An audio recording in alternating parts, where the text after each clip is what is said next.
Thanks, Gigi. If you've ever walked down the Razorback Greenway, then you've probably passed by this pump house. But you might not recognize it now because it's been transformed into a canvas for the community. That's right, Jalen. I'm here at Fayetteville's local bar district, where behind me, Yancey's Dixon Street Dogs is offering itself up as a safe place. Right behind me is one of his more high-profile artworks, the World Peace Prayer. And before his passing, Kaminsky was a mentor to many aspiring artists. The only thing being voted on tomorrow is the position for one city council seat. But it's still important because this position can impact housing, transportation, and a lot of public works services. The 71B Corridor Regulating Plan aims to expand Fayetteville's housing supply by rezoning areas around College Avenue for mixed-use development. This would allow for new high-density housing to be constructed alongside commercial businesses. And city officials claim that this will enhance Fayetteville's walkability and affordability. Many major economic statistics are trending upwards here in Arkansas, and the Northwest region leads the state in most metrics. Governor Sarah Huckabee Sanders took to Bentonville to discuss the state of Arkansas's economy. If this is your first trip to our state, I know it will not be your last. Promising statistics regarding Arkansas's economic status underscored this trip to the Northwest region. The state unemployment rate recently reached record lows, stabilizing at 2.7%, a percentage point lower than the national average. A resident of Northwest Arkansas, Joe Russo, recently found steady employment at the university. I'm employed right there, a rustic Italian. I make sandwiches, I make salads, occasionally I make pizzas and pastas. But before working at Rustic, Joe's search for a job was not brief. I got rejected from like 15 or 16 places. These current economic gains offset the negative impacts of the COVID-19 pandemic, and one region's rebound showed the most improvement. Northwest Arkansas is dense with job and business opportunities alike, and Governor Sanders says the success of this region causes a ripple effect. Without the economic engine that we have here in Northwest Arkansas, the rest of our state suffers.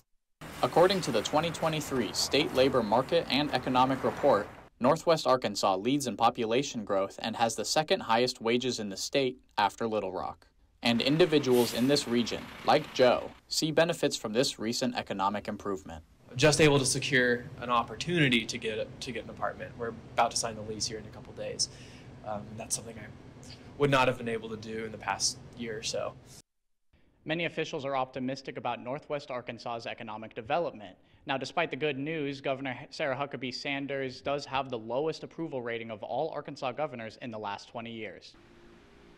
Products like these are essential revenue streams for businesses like Kava.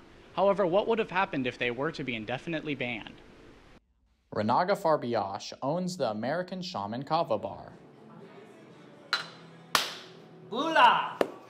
And although they do serve some alcoholic beverages, their stake is made in the sale of Delta 8. The THC product takes advantage of a legislative blind spot.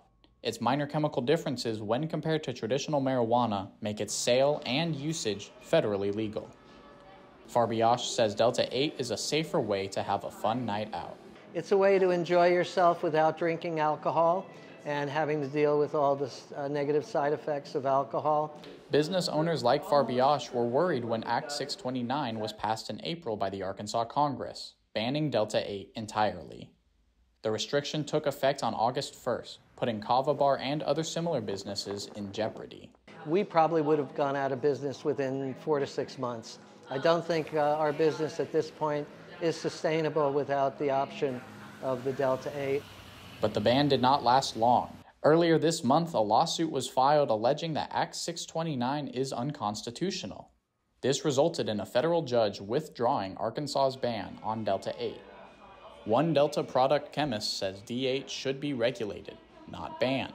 Because I understand a lot of people are making a living on these products, but at the same time, I do think that the people acquiring these products either need to have a better understanding of what they're acquiring, or at the very least be better protected from companies trying to take advantage of them.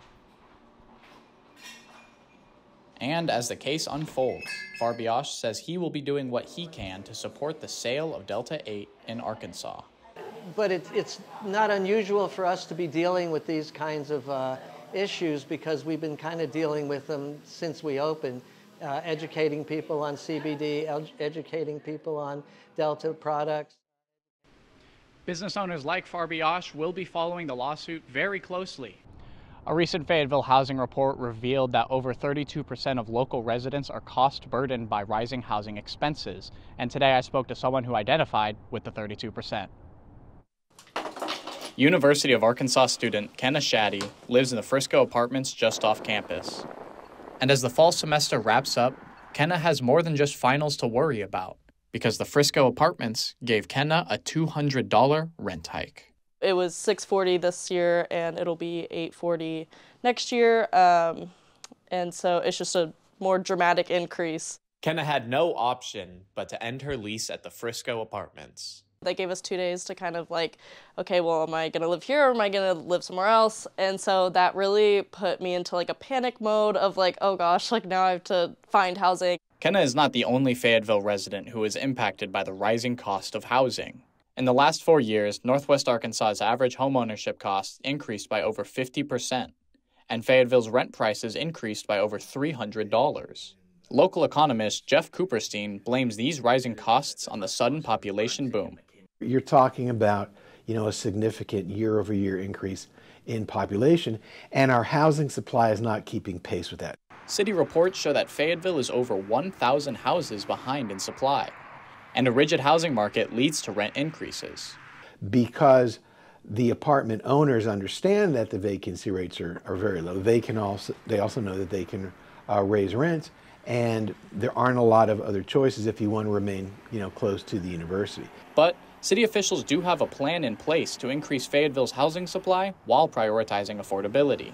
The 71B Corridor Regulating Plan aims to expand Fayetteville's housing supply by rezoning areas around College Avenue for mixed-use development.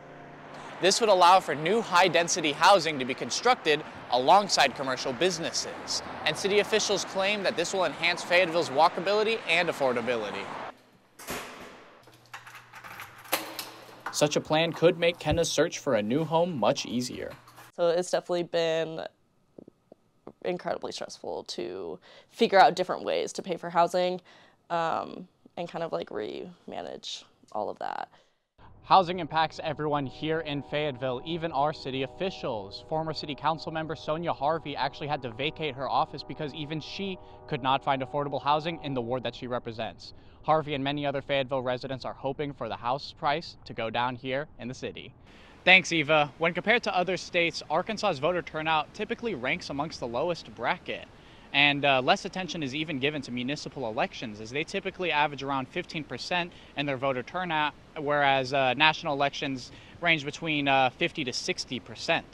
Now, efforts are currently underway to ensure everyone in the community has their voice heard, especially those from marginalized communities. There you go. Today, voters visited the county clerk's office so they can cast their ballot ahead of tomorrow's election.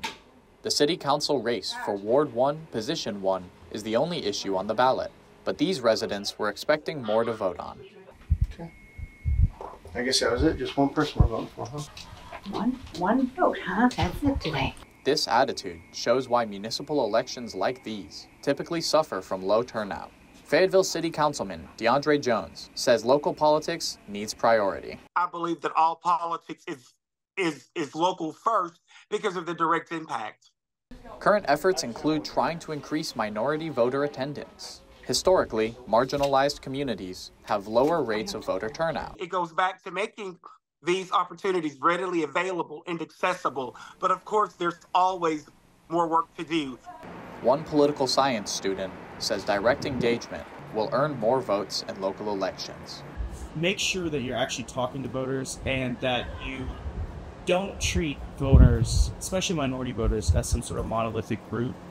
Organizations like the Arkansas Democratic Black Caucus work to increase registration amongst black voters. DeAndre Jones previously led this organization and says it is crucial. The importance of having a seat at the table and making sure that our perspective is known. And that is why I echo the importance of caucuses. But Deontay Range still says turnout is determined by the outreach conducted by the candidates running. Need that stylus for the back. Because at the end of the day, whether you win or lose the election, it's because you were able or not able to convince people to vote for you?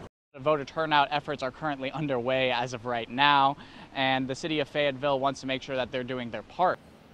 Thanks, Gigi. If you've ever walked down the Razorback Greenway, then you've probably passed by this pump house. But you might not recognize it now because it's been transformed into a canvas for the community. The building's new mural reads, "Imagine the possibilities." And this slogan embodies the revamped purpose of this old pump house. On Saturday, local artists, politicians, and residents alike came together to launch this new community art space. And no, you don't need a permit to paint on this public property. Officials hope the pump house will come to represent the ever-changing identity of the Fayetteville community. And the recently elected city councilman, Bob Stafford, says he hopes the public beautification effort does not stop here.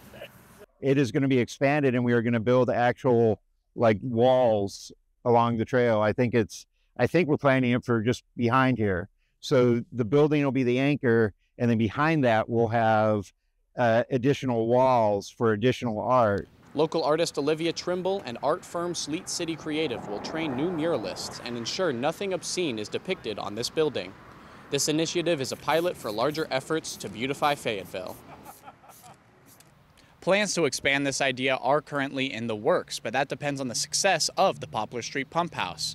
Community engagement is the metric that city officials will use. After all, this is the natural state. Reporting live for UATV, I am Noah Kim. Reporting for UATV, I am Noah Kim. For UATV, I am Noah Kim. Reporting for UATV, I am Noah Kim. Reporting for UATV one last time, I have been